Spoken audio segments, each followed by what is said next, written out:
Muri yeZimbabwe muri sei kusangana kwatikuita zvekare pano pamuzinda wenyu muzinda wevanhu by public demand, right? Ndini wenyu super nexus. So zvinhu zviri kuitika muri yeZimbabwe, tine n'anga yapinzira panews desk ikati pamuzinda wevanhu panapa, super udza vanhu what is happening, zvakavanzika zviri behind zviri kuitika right now. So haina kuda kuti tiidome nezita but ing'anga hombe muno munyika, but regai tipinde munyaya iri kutaura iri kuvhundusa munhu wese kudai so in fact tichavati isusu vashumba for the sake of the video. So vashumba n'anga hombe muZimbabwe vari kutiudza ivo kuti pane mashura akaitika paTrabablas, pane vanhu vakavigwa vakacheregwa paTrabablas. Mareasons acho ndo watiri kuda kuzokuti tikuzivise kuti why zvinhu izvozvo zvakaitika paTrabablas, right?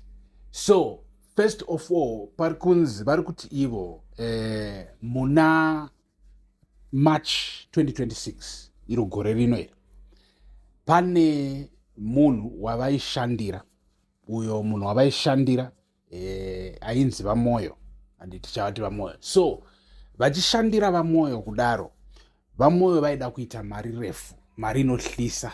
So chakaitika nchokuti Vamoyo vakauya vachitaura neng'anga iyaya vashumba, and then vashumba ndobva vaudza Vamoyo kuti pari kudiwa 2 ingredients ani muri pabata.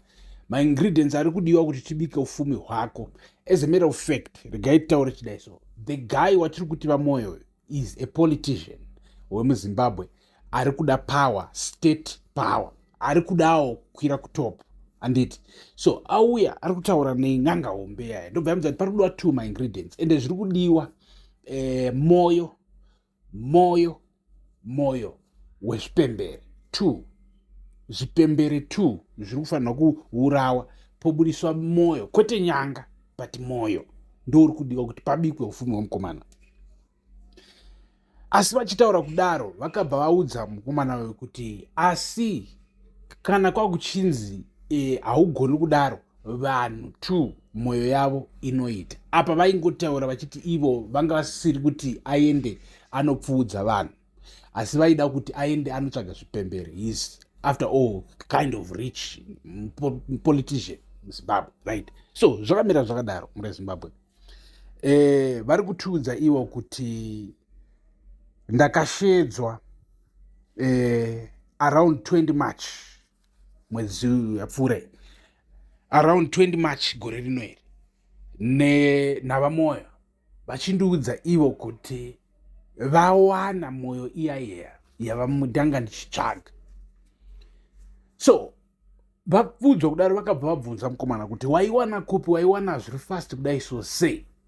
Apo Vamoyo ndo pavakanzi makandiudza sekuru kuti pandinopfuudzira mhuka dzichandipa moyo iyi miviri ndipo also panzvimbo yamunofanirwa kuuya imi mogadzirira mishonga yenyu, ipapo inini handifaniri kudi kutora moyo iyi ndouya nayo kwamuri, but muri kufanira kuuya imimi togadzira ipapo. Vashumba ndobva vati alright, ndizvozvo pawapfuudzira mhuka ipapo ndopatoya tichigadzirira magic dzedu. Zvikanzi saka chiuyai address ndeiyi chichi. Vashumba varova mota, mota yarohwa vapewa address kakanzi iwe ndiri kuona pauri apa musikana kuti musango hapazi pa mukati merodhero, vanga vakutosvika kuTrabablas. Ipapo kanzi svikai, vakutopasara kana ka 1 kilometer, zvikanzi yes svikai. Vachirova mota vachisvika paTrabablas, ndopavaona pane 2 SUV akapakwa apa mazimota. Vachisvika vachipakawo mota yavo vachiti shamisika kuti iwe munhu uyu wapfuudza zvipembere 2 paTrabablas wazviwana kupi? Ende handisi kuona kana 1 chasvika sei, ende chipembere chikwani mota. What is happening?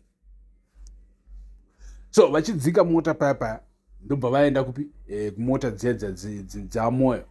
Vamoyo vachivhurawo door, n'anga ichisvika iri kuona mukati memota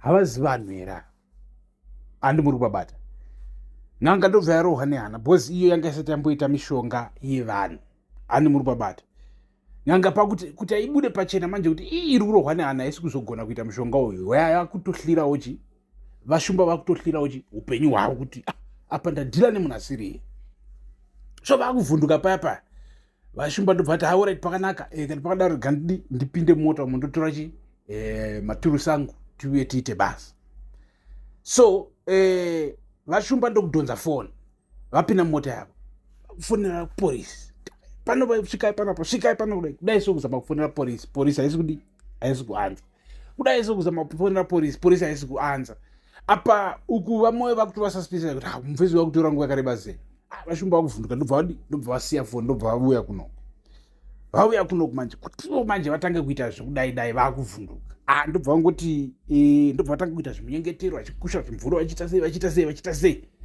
zvikanzi ko kuvhura patichitora mwoyo yevatapfuudza hativhurei vanhu titore mwoyo vashumba vari kurohwa nehana paya vakatai vachimbodi chimbomirai vadidi vaita tumejiki vaita tumbinjiri vakuza madzitateguru vaita sei ndobva kati aiwa ini ndapedza hanipabata ndapedza ndatoita zvinhu zvatoita zvaita bo mukomana kati komoyo kanzaiwa imimi chidi chivhudzirai vanhu and tidi tivhare madhiri vakomana mufesi vamoyo ndobva totora nebwezi rake ranga naro ndokutotanga kutocherera kutochera paya paside peroad usiku apa mota dzechingopfuura panoganga kuti maybe idzo mota 3 dzakapakapo maybe chihameno zviri kuitika vanenge sinei nazvo mota dzingopfuura ivo vakutoshanda paside paya vakutoshanda vakutocherera kuti vaise mitumbi yaye vachiri kudaro uku mwoyo dzadzokera dzirimbobata foni yadzo dziri kugwana kufonera polisi futi yazopinda dzikati svikai panapa polisi very very fast paitika ngozi pakati pasina kana 20 minutes vakomana vakupedza kuchera vakuda kutoti mota dzisimuke mavhene epolisi dzimwe dzakadaiso dzipindira panzvimbo very very fast vachisvika paya mhuri yezimbabwe polisi dziri kubudisa ngangani dzakatendekerwa mudenga gara pasi iwewe munhu wese ari kugariswa pasi paya zvikanzi what is happening here polisi haisi kuziva yakudziwa nyaya but haisati yakuziva kuti ndiani who is who iri kugarisa munhu wese pasi kusanganisira navashumba n'anga what is happening here shumba ndobva dzasumuka zika no ndindafonera polisi panapa paitiwa mashura chinorova vhukunyura yapo muzvionere ava ndo vanhu vaita zvisina tsarukano zvinohlisa kudaro vakomana vachisungwa paya vachinzi vhukunyura yapo vachivhukunyura pachiwanikwa kuti mitumbi kaya vakomana vachitotogwa at the same time and this story happened and haina kupublishwa zvokungodaro because you have to understand kuti kune zvinhu zvokuti mukaita and the good thing ndezvekuti these guys vanga vafutsigwa vanga vamwiswa poison and vakatogwa ndokuendwa navo kuchipatara kunochekwa kupostmortem zvichichi ndokunowanikwa kuti these guys vanga vasati vafa vanga vachiri neupenyu mukati ndopa vakatanga kutreatwa vachirutsisiwa vachidrainwa that poison from their systems ndokutozvitanga kuzopfakanyika after some hours hanomubabata asi ava vakatotongegwa attempted murder so ndo zviri kuitika mhuri yezimbabwe and we are happy kuti vanhu vanoita zvinhu zvakadaro vakabatwa at the end of the day